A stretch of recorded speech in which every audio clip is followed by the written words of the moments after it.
Two moments in my life when I was happiest. The day I met Josh. I'm Josh. I'm Iris. And the second. Remember to smile and act happy. The excitement surrounding the movie Companion has been steadily building as audiences learn more about what's shaping up to be a unique, chilling blend of science fiction and psychological horror. With an intriguing premise and a cast that brings together both rising and established talent, Companion stands out as a film that seeks to do more than just entertain. It aims to spark conversations about our increasingly complex relationship with technology and the boundaries of control and identity. The film operates on a deceptively simple setup, centering around a group of friends who decide to spend a weekend in a remote cabin. But what begins as a typical getaway soon unravels into a disturbing confrontation with the concept of autonomy, artificial intelligence, and manipulation. What makes this film especially compelling is the way it twists expectations. Rather than falling into the well-worn tropes of sci-fi thrillers or slasher-style cabin horror, it turns inward, examining the psychological and emotional stakes when trust is violated not just between humans, but between humans and the very machines they've created. At the center of Companion is a character named Iris, portrayed with a blend of strength and subtle vulnerability by Sophie Thatcher. Iris believes she is a human woman, navigating everyday complexities like anyone else. But the revelation that she is in fact a robotic companion, that is, a fully synthetic being created for someone else's emotional satisfaction, throws her entire world and the audience's expectations into disarray. The emotional weight of this revelation is handled not with explosive theatrics, but with slow-burning dread and a growing sense of existential unease. The film smartly avoids portraying Iris as a one-note victim or robot gone rogue archetype. Instead, it crafts her as a fully realized person, artificial or not, who begins to reckon with her lack of agency in ways that mirror the kinds of emotional abuse and manipulation that exist in real-world relationships. The technology in the AI film is unsettling not because it's unrealistically advanced, but because it feels like it's right around the corner. This immediacy is what makes the story stick with you long after the credits roll.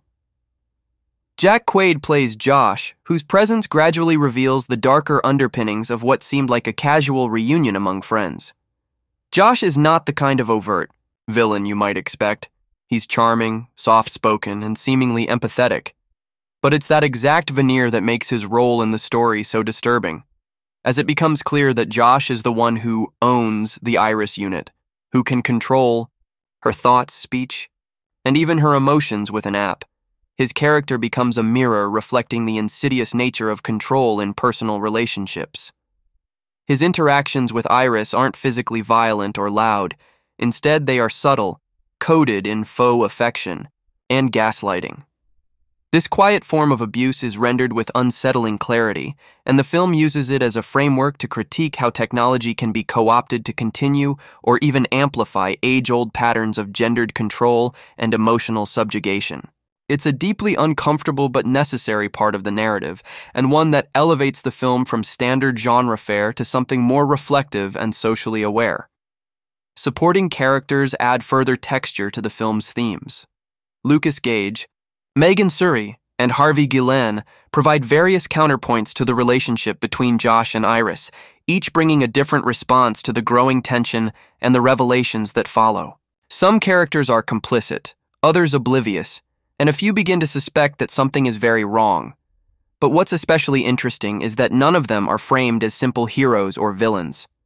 Their responses feel human, messy, confused, reactive, mirroring how people in real life often struggle to understand or intervene in unhealthy dynamics. One character's decision to confront Josh's control over Iris comes too late. Another's denial and rationalization of what's happening contributes to the escalation. This nuance adds a layer of emotional realism that makes the story more than just a thought experiment. It becomes a compelling and painful reminder of how easy it is to overlook abuse, especially when it's hidden behind polite smiles and smart homes. The movie also benefits from its tight pacing and atmospheric tension. From the moment the group enters the cabin, there's a sense of unease that never quite lets up. The cinematography favors stillness and silence, often holding shots just a second or two longer than expected to stretch the suspense and make the viewer squirm. There are no cheap jump scares here. Instead, the horror comes from realization, from implication, from watching characters begin to understand that nothing in their environment is what it seems, not even each other. The visual style is stark and minimalist, with muted colors that emphasize the emotional detachment of the world Iris inhabits. It's a world that looks real, feels real, but is built on code, on programming, and on someone else's definition of love. What makes Companion especially impactful is the way it reframes the traditional idea of the artificial intelligence uprising. Most sci-fi stories about AI focus on robots turning against humans in a blaze of violent rebellion. But in this film, the violence is emotional, quiet, psychological.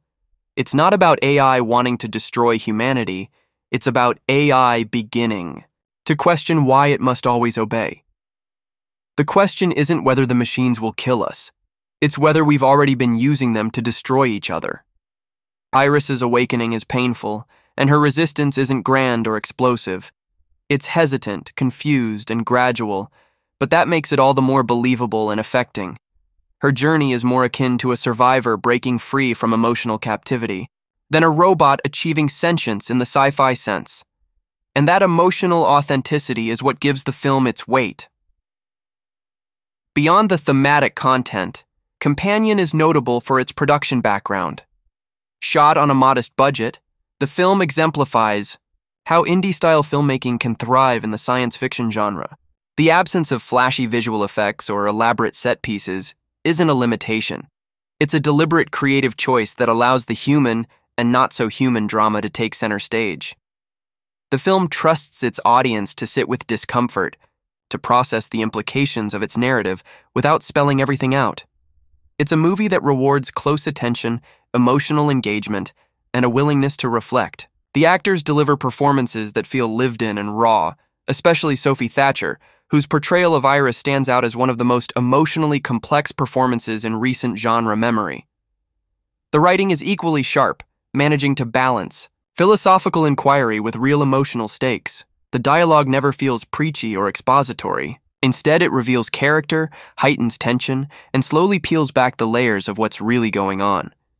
In moments of conflict, the conversations are filled with half-truths and underlying motives. In quieter scenes, silence says more than words. There's an economy to the script that ensures every moment matters. You can sense that nothing is wasted, that every glance, every line, and every pause is carrying thematic weight. The screenwriter, Drew Hancock, who also directs the film, shows an impressive command of tone and structure, guiding the audience through a story that could have easily spiraled into melodrama, but instead remains grounded and resonant. In the end, Companion isn't just a sci-fi thriller, it's a deeply unsettling character study that uses the framework of technology to explore timeless questions about love, power, and identity. It's a film that lingers, not because of flashy effects or shocking twists, but because it challenges viewers to look inward. What does it mean to love someone who was created to love you back? What happens when the line between person and product is so thin that it starts to disappear? And perhaps most chillingly, how much of what we call affection is really just control in disguise?